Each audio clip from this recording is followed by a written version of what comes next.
Na kabenta ki khubor baman kasni pet but subscribe ya u Antor News.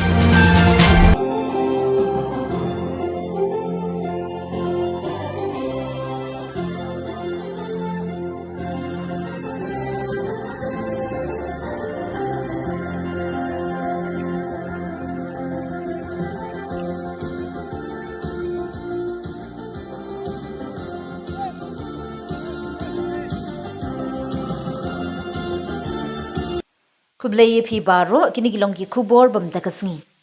Penlong ka Khasi Student Union Shillong mi ngi circle da Maitshaphrang Activist Award bat penhap pada ya Maitshaphrang Khasi Football Knockout Tournament arhajar arpsan. Ha galing khu sngiam basis pak kandai pojung itirot sing sim ka KSU Shillong mi ngi circle lala ban pen ko buram mi ki arpun ringut ki samla puli ki blale bah ki examen bapher. Lawan ban sakhi lang ya ke program penkop buram ki samla puli da iba Daniel Karim nong aibut bat President barim ke KSU CEC.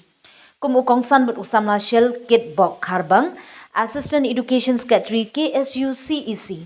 Kum usimbut kongsan nalor ki teila penshit pensngan nangru ya ke program da ke jingdan ringkat kinong kit kamshnong ki bana ka dorbar shnong lang keding mingi gofling saisid mau kendring mau ke siang nong mensong bat kiwe. Habab hai part ka jing penhap berdai ke football tournament ke belas dang nadukan riu tering ujulai arhajar arpusan hamadan yale kai football maulong layo ban penhap berda do ba syempang lingdo mau plang nong aibut bat vice president barim ke KSU CEC.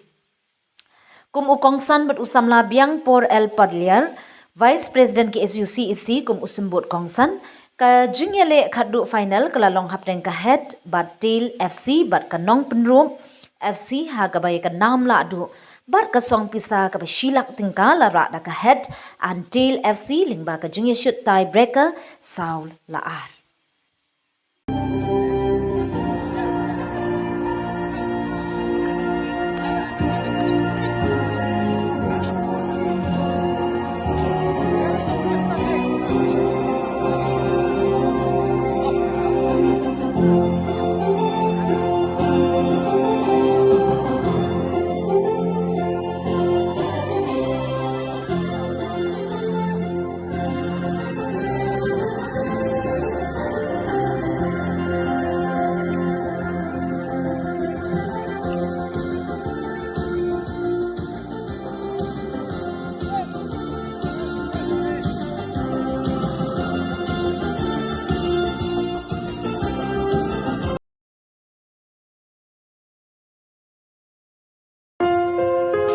Hey paralok, snap, mayatuk hana, syafang kecikim jonga, nadu kapor badangka, hadukat kini kisi gimamenta. Andang dunia ka eka bablei uai, ngan rikendong kan longka bajanai, kat bangadang ring mensiam hasla pertei, ngan yai pedang hok